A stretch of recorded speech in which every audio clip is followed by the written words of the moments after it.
बिस्मिल्लाहिर्रहमानिर्रहीम, अस्सलाम वालेकुम। आप देख रहे हैं मुस्कुराती सुबह और मैं हूं आपकी मेज़बान और दोस्त सना कादिर। जाहिर सी बात है, सैटरडे का दिन होता है और संडे का दिन होता है, तो ये दो दिन होते हैं जो आपको जो है वो मिलते हैं, जिसमें आप आराम करें और दोबारा से फिर मंडे वाले दिन जो है वो आप अपनी जॉब पर चले जाते हैं, ऑफिस चले जाते हैं, जिसमें आपको दोबारा से जो आपका रूटीन होता है, एक टफ रूटीन होता है, उसमें जो है वो आपको वापस एंटर होना पड़ता है। जाहिर सी बात है कि जब ये दो दिन होते हैं, संडे वाला दिन होता है, तो उसमें जो है वो एक हमारी आदत भी बन जाती है, हम लेट सोने लगते हैं, और जब मंडे आता है तो उसमें जब बंदा उठता है तो फिर वो इतना फ्रेश नहीं होता। लेकिन आज जो है वो हम आपको कुछ ऐसी चीज़ें बताएंगे जिससे आप जो है वो फ्रेश भी हो सकेंगे, और मंडे वाले दिन जो ये आपकी बॉडी में थकान होती है, जो आप बहुत ज़्यादा थक जाते हैं, उसमें किस तरह से आप अपने आप को जो है वो फ्रेश कर सकते हैं। तो ये चीज़ जो है वो आज हम आपको अपने प्रोग्राम में ज़रूर बताएंगे। और दूसरा ये चीज़ है कि जाहिर सी बात है, गर्मियाँ हैं, बहुत ज़्यादा गर्मियाँ, हीट वेव की बात नहीं करी, जब नॉर्मली भी जब हम होते हैं तो नॉर्मली भी जो गर्मियाँ होती हैं वो हमारी स्किन बर्दाश्त नहीं कर पाती, हमारी बॉडी बर्दाश्त नहीं कर पाती। लेकिन यहाँ पर ये चीज़ है कि तमाम चीज़ों का एक ही हल है। वो एक हल क्या है जनाब? वो एक हल ये है कि आपने अपनी बॉडी को जो है वो ज़्यादा से ज़्यादा हाइड्रेट करना है। जब आप अपनी बॉडी को ज़्यादा से ज़्यादा हाइड्रेट करेंगे, उस वक्त क्या होगा कि आपकी जो स्किन है वो भी ग्लोइंग होगी, वो शाइन करने लगेगी आपकी स्किन बहुत ज़्यादा। और आपकी बॉडी में ज़्यादातर ऐसा होता है कि पानी की कमी की वजह से भी आपकी बॉडी जो होती है, उसकी जो बोन्स होती है, उसमें बहुत ज़्यादा पेन होने लगता है, क्योंकि जब उनको प्रॉपर्ली पानी नहीं मिल रहा तो वो कमज़ोर होने लगती है। तो सबसे बड़ी बात यह है कि आपने क्या करना है, आपने जो है जनाब पानी ज़्यादा पीना है। कोशिश करें कि बस 8 गिलास जो है वो पानी पिए। 8 से ज़्यादा हो सकते हैं, लेकिन 8 से कम तो कतई नहीं हो सकते। तो कोशिश करें कि पानी जो है वो ज़्यादा से ज़्यादा पिए। दूसरा, आज जो है वो हम आपको बताएंगे कि जाहिर सी बात है, कोरोना है और अब दोबारा से जो है वो प्रॉपर्ली लॉकडाउन भी लग चुका है, लेकिन आज हम आपको बताएंगे कि किस तरह से लॉकडाउन में कुछ ऐसी एक्सरसाइज जो आपको जो है वो फिट रख सकती है, तंदुरुस्त रख सकती है और आपको बीमार और ज़्यादा होने से बचा सकती है। तो आज के हमारे प्रोग्राम में जो है वो तमाम तर ये चीज़ें भी डिस्कस होंगी। साथ में जो है वो हम आपको ऐसे लोगों से मिलाएंगे जो कि जाहिर सी बात है, म्यूज़िक के बिना जो है वो हमारा प्रोग्राम अधूरा होता है, और मंडे का जो आगाज़ होता है वो भी म्यूज़िक से होना चाहिए। तो यहाँ पर आज हमारे प्रोग्राम में बहुत सारी ऐसी चीज़ें जो हम आपके लिए लेकर आए, तो हमारे साथ रहें और देखते रहिए मुस्कुराती सुबह।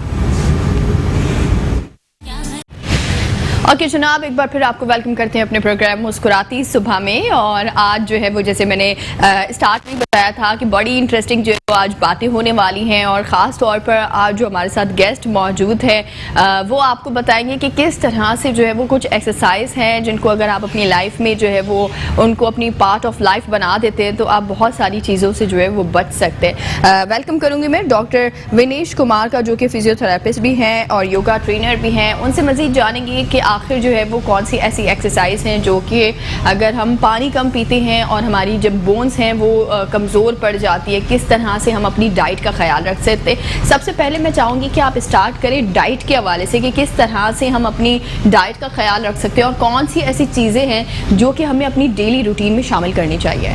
सबसे पहले अस्सलाम वालेकुम पाकिस्तान। वालेकुम सलाम। सबसे पहले जिस तरह आजकल गर्मी का मौसम चल रहा है, तो इस मौसम में जो इश्यूज़ हैं हमारे यहाँ क्या होते हैं, सबसे पहले डिहाइड्रेशन का इशू है। जब नमकिया जिसमें कम हो रही है, गर्मी की वजह से पसीना आ रहा है, हीट स्ट्रोक के चांसेस बढ़ जाते हैं ऐसी सूरत हाल में।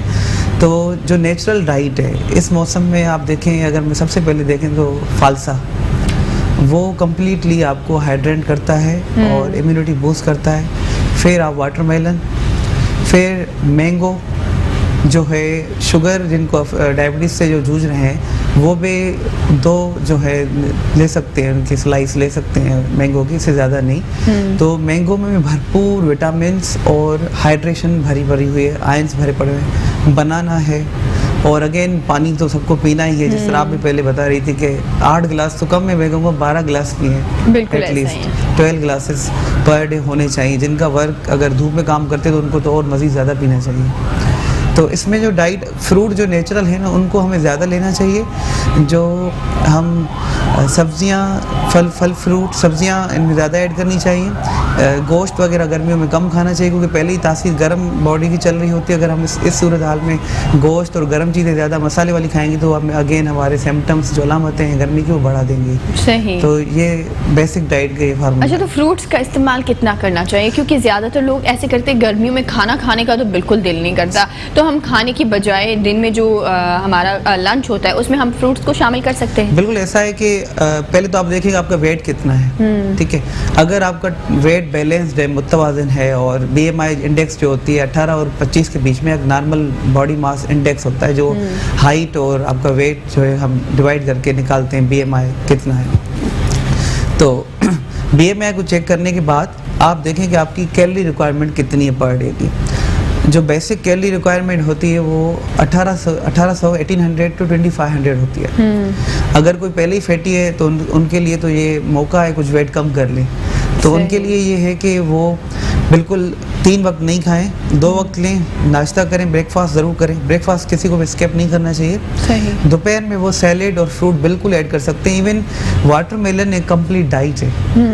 इवन जिनको हम वेट लॉस प्रोग्राम या इंटेस्टाइनल जिनके इश्यूज होते हैं, अल्सर्स वगैरह होता है, तो हम उनको क्या करवाते हैं कि वाटरमेलन डाइट पे रखते हैं। अच्छा। वो 1 to 2 kg हम उनको वाटरमेलन खिलाते हैं। उससे अल्सर भी ठीक होती है, वेट लॉस भी होता है। और एक होता है जब आप बिल्कुल डाइट छोड़ देते हैं, कुछ भी नहीं खा रहे, वेट लॉस वो जो करते हैं उसके बहुत सारे साइड इफ़ेक्ट्स होते हैं। पर वाटरमेलन इतना हेल्पफुल है वेट लॉस में, वो पूरे आयंस देता है, आपकी बॉडी में कोई डिहाइड्रेशन भी कॉज नहीं करेगा क्योंकि उसका 70% 20% कंटेंट जो वाटरमेलन का है वो वाटर ही है, इसीलिए तो उसको वाटर कहा गया है। बाकी उसमें विटामिन C है, शुगर्स हैं, मिनरल्स हैं। तो वाटरमेलन आप ऐड करें।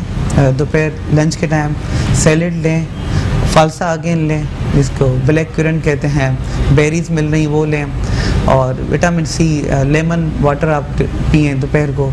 तो बिल्कुल आप दोपहर लंच जो है कम कर सकते हैं।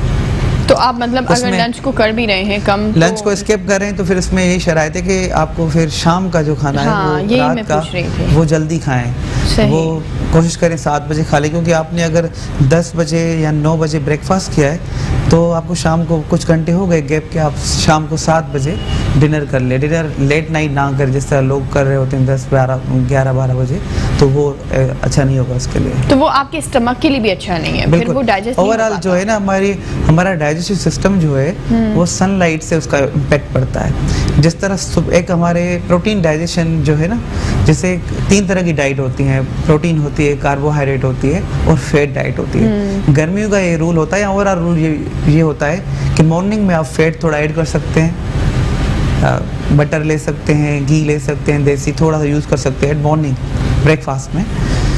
और लंच में आप जो है गर्म चीज़ें यूज़ नहीं कर सकते। अगेन ठंडी तासीर वाली सब्जियां, फल फ्रूट ज़्यादा यूज़ करें, सैलेड है। रात को भी आप जल्दी खाएं। अब होता क्या है, जो कार्बोहाइड्रेट है वो मुंह से ही डाइजेस्ट होना शुरू हो जाता है, सेलिवरी अमाइलेज हमारी एंजाइम होती है। प्रोटीन का इशू है कि प्रोटीन मुंह से डाइजेस्ट नहीं होता, उसके अंदर हमारे स्टमक में केमिकल रिलीज होता है पेप्सिन और HCl रिलीज होता है, वो प्रोटीन को डाइजेस्ट करते हैं।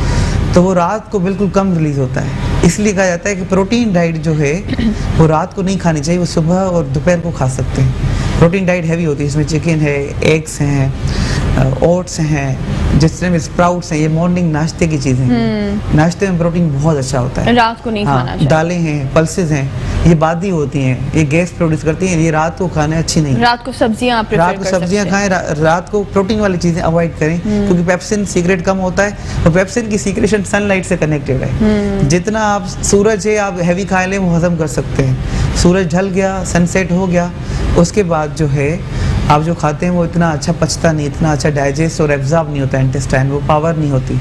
इसीलिए कहते हैं कि आप रात को कम खाएं। अगर सुबह दोपहर के कंपैरिजन में रात की जो डिनर है वो कम मिकदार में खाएं ताकि वो प्रॉपर हजम हो पाए, ताकि वो प्रॉपर्ली हजम हो जाए। और सुबह को जब आप उठे तो आपको हल्की सी भूख भी लगी होनी चाहिए, फिर नाश्ता जो है ना वो आराम से किया जाता है। ज़्यादातर लोगों का ये होता है वो लेट नाइट जो है ना वो कुछ मतलब आदत होती है, एक तो क्रेविंग आना शुरू हो जाती है जब आप रात को जाग रहे हैं, तो वो जो क्रेविंग आ रही होती है उसमें जब आप कुछ जंक फूड खा रहे होते हैं वो कितना खतरनाक होता है। सबसे पहले तो रात को जागना सबसे पहले खतरनाक है क्योंकि हमारा जिस्म जो बना हुआ है उसका एक सर्केडियन रिदम है। सर्केडियन रिदम ये कहता है कि रात को हमारी बॉडी में केमिकल्स और हार्मोन्स हैं जिनके अलग अलग टाइमिंग्स हैं। जैसे सुबह को अर्ली मॉर्निंग हर किसी के जिस्म में एपिनेफ्राइन रिलीज होता है जो अवेकनिंग हार्मोन है, वो आपको जगाता है। रात को कॉर्टिसोल लेवल्स बढ़ जाती हैं जो नॉर्मल हमें स्लीप के लिए इंड्यूस करती है कि आप सो जाएं, पर हमारा रूटीन चेंज हो गया है। लोग 12 बजे 2 बजे तक कराची के लोग तो जाग रहे होते हैं। अभी कोरोना के टाइम में स्कूल कॉलेजेस बंद हैं, तो अफसोस की बात यह है कि हमारे बच्चे भी छोटे 4-5 साल के वो भी सारी रात जाग रहे हैं। ये बहुत बुरी बात है, बहुत बुरी बात है। होता क्या है, रात को देर तक जागने से हमारी बॉडी में कॉर्टिसोल लेवल्स बढ़ जाती हैं और कॉर्टिसोल जो है एक स्ट्रेस हार्मोन है। स्ट्रेस हार्मोन बढ़ जाता है तो आपको इम्यूनिटी आपकी वीक करता है। इम्यूनिटी कुव्वत मुदाफ़ियत जो हमारी बीमारियों से लड़ेगी, जिसके कोरोना के टाइम में सबसे ज़्यादा यही चाहिए, इम्यूनिटी। बिल्कुल। और वही आपकी कमज़ोर हो जाएगी, आपके बोन्स वीक हो जाएंगे, आपको ब्लड प्रेशर जल्दी आपको हो सकता है, आप रिलैक्स उतने नहीं होंगे। अगली बार आपको रूटीन आपका चेंज हो गया, आपको जल्दी नींद नहीं आएगी और आगे चल के आपकी नींद प्रॉपर, क्योंकि जो डीप स्लीप होती है ना, एक रैपिड आई स्लीप होती है, एक डीप स्लीप होती है। डीप स्लीप होती इन टाइम में 11 और 2 के दरमियान, और जो लोग ये स्किप कर देते हैं वो कभी भी मॉर्निंग वाली डीप स्लीप नहीं होती, और वो लोग इतने फ्रेश नहीं होते जितने रात को जल्दी सोने वाले लोग फ्रेश होते हैं। क्या हम ऐसा कर सकते हैं, जैसे कि इम्यूनिटी का आपने जिक्र किया कि इम्यूनिटी जो है वो बहुत ज़्यादा कमज़ोर हो जाती है, ख़ासतौर पर जब कोरोना का जो ये दौर होता है उसमें तो बहुत ज़्यादा। योगा के ज़रिए हम किस तरह से अपनी इम्यूनिटी को बूस्ट कर सकते हैं आखिर? बिल्कुल, योगा में कई सारे पोस्चर्स ऐसे हैं, क्योंकि योगा में एक टेक्निक है, ब्रीथिंग टेक्निक, जो आजकल हम हॉस्पिटल्स में यूज़ करते हैं, जो फिजियोथेरापी है। फिजियोथेरापी में चेस्ट फिजियोथेरापी होती है। अभी कोरोना के टाइम में चेस्ट फिजियोथेरापी का सबसे बड़ा रोल है। आईसीयू में सारे फिजियोथेरापिस्ट काम कर रहे हैं। उसमें हम चेस्ट परकशन, एक कपिंग होती है जिसमें लंग्स की एयर एंट्री बढ़ा देते हैं। वो तो पैसिव होता है। एक्टिव हम योगिक प्राणायाम टेक्निक्स हैं जो अगर कोई रेगुलर करे वो अपनी लंग्स की कैपेसिटीज़ और कंप्लायंसेस जो है वो इतनी बढ़ा सकता है कि उसकी कंप्लायंस आम इंसान से जो एक्सरसाइज नहीं करता, जो ब्रीथिंग टेक्निक्स नहीं करता, उससे 4 से 8 गुना ज़्यादा होती है। जितने लंग्स की कंप्लायंस होती है, फैलने की ताकत, फेफड़ों की फैलने की ताकत, वो जितनी ज़्यादा होगी उतने आपकी इम्यूनिटी बूस्ट होगी, उतने आपकी ऑक्सीजन, हम कोरोना में क्यों ऑक्सीजन लग रही है, पेशेंट को ऑक्सीजन तब लग रही है जब वो अपनी लंग्स जो है उनकी ऑक्सीजन का एक बॉडी में रेशो होता है, नॉर्मल होता है 90 to 100%। जो हम आजकल पल्स ऑक्सीमेट्री में चेक कर रहे हैं, परसेंटेज में हम चेक करते हैं, वो 90 to 100% नॉर्मल होता है। जिनका 90 से बिलो जा रहा है वो लोगों को ऑक्सीजन की ज़रूरत पड़ रही है। तो ऐसी सूरत हाल में जो ब्रीथिंग टेक्निक्स अगर कोई रोज़ करेगा, अपनी कंप्लायंस बेहतर कर दे, लंग्स की कैपेसिटीज़ बेहतर कर दे योगा की ब्रीथिंग टेक्निक से, तो वो हॉस्पिटलाइज होने से अगर उसको कोरोना भी हो जाए ना, वो घर में ही रहेगा और खुद आइसोलेट होकर ठीक हो जाएगा, उसको हॉस्पिटलाइज होने की ज़रूरत नहीं पड़ेगी। ज़रूर मैं नेक्स्ट ब्रेक के बाद होपफुली मैं आपसे चाहूँगी कि आप जो है वो ये टेक्निक जो है वो ज़्यादा हमें दिखाएं भी कि किस तरह से जो है वो हम कुछ ऐसी छोटी सी एक्सरसाइज जो है वो करके हम आखिरकार जो है वो कोरोना जैसी बीमारी से और ख़ास तौर पे हॉस्पिटलाइज होने से हम जो है वो बच सकते हैं। लेकिन मैं तो कहती हूँ कि एक्सरसाइज तो बहुत ज़्यादा ज़रूरी है।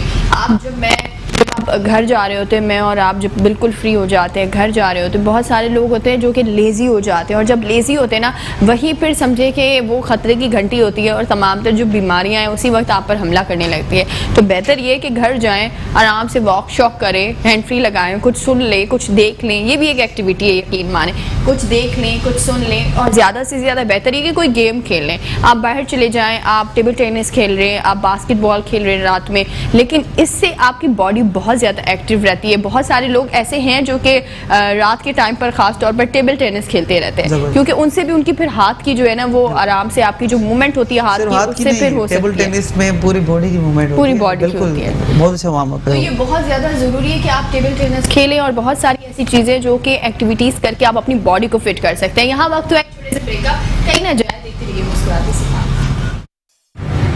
वेलकम बैक नाज़रीन, एक बार फिर आपको वेलकम करेंगे अपने प्रोग्राम मुस्कुराती सुबह में। और हमारे साथ जो है वो डॉक्टर विनेश कुमार भी यहाँ पर मौजूद हैं, उनको एक बार फिर वेलकम करूँगी मैं। और आज जो है वो हम कुछ ऐसे स्टेप्स आपको दिखाने वाले हैं योगा के, और कुछ ऐसी चीज़ें हम दिखाने वाले हैं जिससे अगर आप इन एक्सरसाइज को अपनी लाइफ में शामिल कर लें तो बहुत सारी ऐसी बीमारियाँ गारंटी के साथ जिनसे आप बच सकते हैं। और कोरोना जैसी बीमारी में जो है वो आप हॉस्पिटल जाने से बच सकते हैं अगर आप ये आसान सी एक्सरसाइज करें।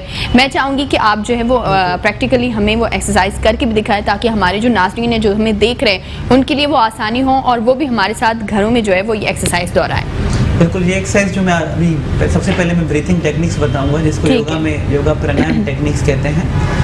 और ये जो टेक्निक्स हैं बैठ के भी की जा सकती हैं, पर मैं आपको आज खड़े होकर डेमोन्स्ट्रेशन देता हूँ। अगर कोई बड़ी उम्र के अफराद हैं, वो चाह रहे हैं मैं खड़ा नहीं हो पा रहा, या कोरोना के पेशेंट को वीकनेस होती है तो वो कह रहे हैं कि मैं तो लेट के ही करना चाह रहा हूँ, तो ये एक्सरसाइज अगर एम्प्टी स्टमक वो है तो लेट के भी की जा सकती है। पर मैं डेमोन्स्ट्रेशन के लिए आपको एक्टिवली खड़े होकर ब्रीथिंग टेक्निक्स दिखा रहा हूँ। ठीक है, तो हम सेंटर में आते हैं, कैमरा।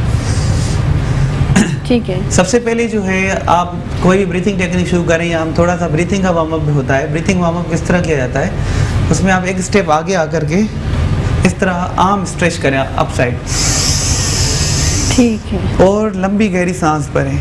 इससे क्या होता है, हमारी ये चेस्ट कैविटी ओपन हो रही होती है, क्योंकि आपका पोस्चर जितना आजकल सब लोग ऐसे बैठते हैं ना, ऐसे बैठने से भी जो लंग्स की कंप्लायंस और लंग्स की जो फैलने की ताकत होती है, हमारे लोअर लॉस, मिडिल लॉस, अपर लॉस होते हैं। और लोअर लॉस तो दब ही जाते हैं अगर टेढ़ा बैठते हैं। सीधा बैठने वाला ही ज़्यादा कॉन्फिडेंट और हेल्दी भी होता है, सिर्फ कॉन्फिडेंट नहीं होता, हेल्दी भी होता है। तो एक स्टेप आपने आगे किया, ऐसे 1 फीट आगे किया आपने, और पीछे वाले स्टेप की आपने हील ऑफ की, ग्राउंड से हील ऑफ करके देन आर्म्स को आप अप स्ट्रेच किया विद ब्रीद इन, आपने ब्रीद इन किया, ठीक है, then back, okay, then breath out, breath in. मैंने स्लो दिखाया, और ये इसको फास्ट भी कर सकते हैं इस तरह, ठीक है, breathe in and breathe rhythm के साथ।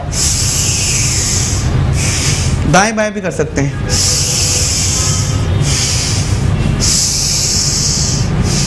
ये तो मस्ट है। ये ब्रीथिंग वार्म अप किया।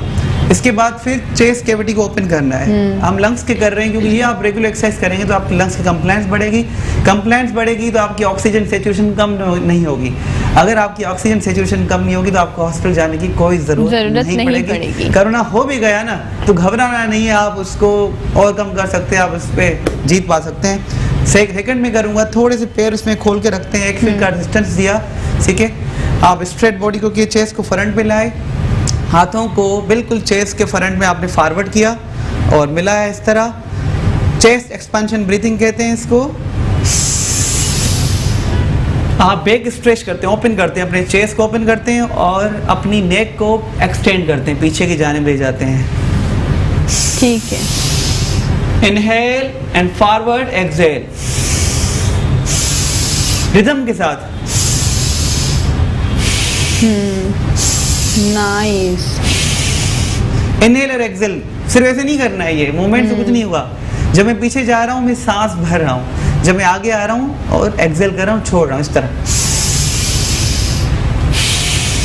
जिन अफराद को दमा है या COPD, chorionic obstructive pulmonary disease है, या अस्थमा, जिसको दमे को हम अस्थमा बोलते हैं, कोई भी सांस में दुश्वारी है तो वो मुंह से भी छोड़ सकते हैं सांस। लेना नाक से है, क्योंकि नाक में खुदा ने फिल्टर रखा हुआ है। हमेशा ब्रीथ जो हम जो ऑक्सीजन सिर्फ नहीं ले रहे होते, या दूसरी गैसेस भी होते हैं, पर नाक में फिल्टर्स हैं जो ऑक्सीजन को सिर्फ इन करते हैं। तो आप मुंह से खुद दे सकते हैं, मतलब लेना हमेशा, इनहेल जो है सांस भरनी हमेशा जो है नाक से है, ठीक है। छोड़ आप मुंह से सकते हैं। जिनको दमा है उनको मुंह से छोड़ना चाहिए ताकि वो एग्जॉस्ट ना हो, इस तरह।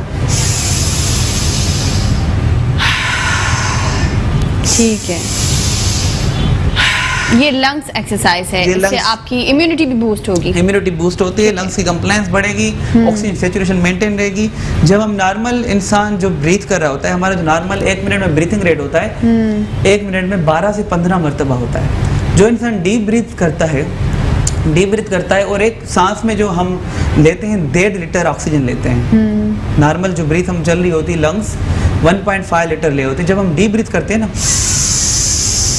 4.5 लीटर्स, 3 टाइम्स ग्रेटर, 3 मरतबा ज़्यादा ऑक्सीजन हम लेते हैं। जारी बात है, अगर ऑक्सीजन जिसम में ज़्यादा जाएगी तो जो ब्लड है ऑक्सीजन कैरी करती है, ब्लड के पास ऑक्सीजनेटेड ब्लड बहुत ज़्यादा होगा तो हार्ट का प्रेशर कम हो जाएगा, आपकी बॉडी जो है थकेगी लेट, आपकी स्टेमिना बहुत इम्प्रूव होगी। ये भी कॉन्सेप्ट होता है कि जितनी ब्रीथिंग रेट बढ़ जाए उतना इंसान जल्दी डेथ की तरफ जाता है, जितना ब्रीथिंग रेट कम रहता है वो ज़्यादा जिंदा रहता है। ठीक है, बिल्कुल। ये और फिर जो है वो आपने बताया कि बोन्स के लिए भी कोई एक्सरसाइज होती है, वो कौन सी वाली होगी? हाँ, एक मैं और ब्रीथिंग बता दूं। ठीक है। कोरोना के लिए, कंप्लायंस के लिए और एनर्जी बूस्ट करने के लिए, यूथ में एनर्जी चाहिए, उसके बाद बोन्स के लिए और आते हैं। तो एक ब्रीथिंग टेक्निक ये है कि आपने इस तरह फिस्ट बनाई, ठीक है, एंगल मेरी सही है कैमरा? जी बिल्कुल। ये हमने फिस्ट बनाई, फिस्ट में हमने बना के इस तरह एल्बो को फ्लेक्स किया और टच किया साइड ऑफ द आर्मपिट, ठीक है। सांस भर के मैं ऊपर ले जाऊंगा और फिंगर्स ओपन की, और सांस छोड़ के झटके से सांस छोड़ना है एक रिदम के साथ, नीचे एक्सेल करूंगा। ठीक है, इससे इम्यूनिटी पावर आपका बढ़ेगा, लंग्स की पावर, एक्सलेशन पावर और इम्यूनिटी भी अगेन बूस्ट करती है। ये 15 टाइम्स करनी होती है एक मर्तबा में। ये अगर आप रेगुलर करें तो आपके लंग्स, देखिए मुझे अभी पसीना आना शुरू हो गया, तो जो लोग कैलोरी बर्न करना चाहते हैं उनके लिए भी बहुत अच्छी है। ये ओवरऑल आपकी फिटनेस को इम्प्रूव करती है, कंप्लायंस भी बढ़ाती है, लंग्स की कैपेसिटीज़ को इम्प्रूव करती है। और बोन्स के लिए जो आजकल बड़ी उम्र के लोग हैं, घर में बैठे हुए हैं, बाहर जाना मुश्किल हो गया, कई पार्क्स पे भी पाबंदी लग गई है, शाम के वक्त 6 बजे बंद हो जाते हैं। बिल्कुल ऐसा ही है, लॉकडाउन की वजह से सारे मुतासिर सिर्फ बेड पे हैं, तो इस तरह तो जॉइंट्स और वीक हो जाएंगे। तो ऐसे में कुछ खड़े होकर भी एक्सरसाइजेज हैं, बड़ी उम्र के लिए जो जॉइंट्स वालों के लिए कुछ बैठ के भी एक्सरसाइज में बताता हूँ, और जो है ओवरऑल यूथ के लिए पहले बोन्स के लिए बताते हैं। ठीक है। बोन्स के लिए जो खड़े होकर एक्सरसाइज है वो बहुत इजी एक्सरसाइज है। जैसे अर्थराइटिस कोई सफ़र करता है, गठिया जिसको बोलते हैं, जोड़ों की जो बीच में जो है हमारा कार्टिलेज होता है वो डीजनरेट हो जाता है, जिसकी वजह से अर्थराइटिस होता है, और बोन के साथ हिट कर रही होती है, तो इसकी वजह से आवाज़ें आपको सुनाई दे रही है, जिसको क्रेपिटस कहते हैं। तो ऐसी सूरत हाल में बड़ी उम्र वालों के लिए अर्थराइटिस में जो है कौन सी एक्सरसाइज करनी है और कौन सी नहीं करनी। पहले मैं बता रहा हूँ कि कौन सी करनी है। हल्के से घुटने बेंड करके और आपने आगे से जो है टोस को मिलाया और हल्के घुटने बेंड करके आपस में लगाया। आपस में लगा करके आपने हाथ भी अपने घुटनों पे लगाए और आपको रोटेट करना है थोड़ा सा इस तरह। यस, ये आपकी लेग्स के लिए भी बहुत ज्यादा अच्छी है, कमर के लिए भी है और कॉक्सिक्स टेल बोन के लिए भी ये एक्सरसाइज है, क्लॉकवाइज और एंटी क्लॉकवाइज। फिर ये किया, फिर खड़े होकर बड़ी उम्र वाले लोगों के लिए बता रहा हूँ, ये यंग के लिए तो इससे अच्छी एक्सरसाइज हो सकती है। ये मैं बता रहा हूँ जो 45 प्लस हैं, 50 ईयर्स 60 ईयर्स प्लस हैं, एक घुटना बेंड करके इस तरह, ठीक है, एक सीधा रहेगा, एक हल्का सा बेंड करके गोल घुमाएं इस तरह। यस, सिंगल ये आपकी बहुत ज्यादा अच्छी एक्सरसाइज होती है, इससे आपके लेग्स जो है उसके मसल्स बहुत रिलीफ। और साइड, ठीक है, दोनों तरफ से किया। फिर मैं बैठ के कुछ बता रहा हूँ क्योंकि बड़ी उम्र के लोग जो चेयर पे करते हैं। वेरी शॉर्टली, क्योंकि हमारे पास टाइम जो है वो बहुत ही कम है, और जाहिर सी बात है कि हमारा यही मकसद होता है कि इसके ज़रिए आप बहुत सारी चीज़ों से सीखें। थैंक यू सो मच आपका कि आप यहाँ पर आए और बहुत ज़बरदस्त चीज़ें जो हैं वो आपने यहाँ पर आकर सिखाई। इंशाल्लाह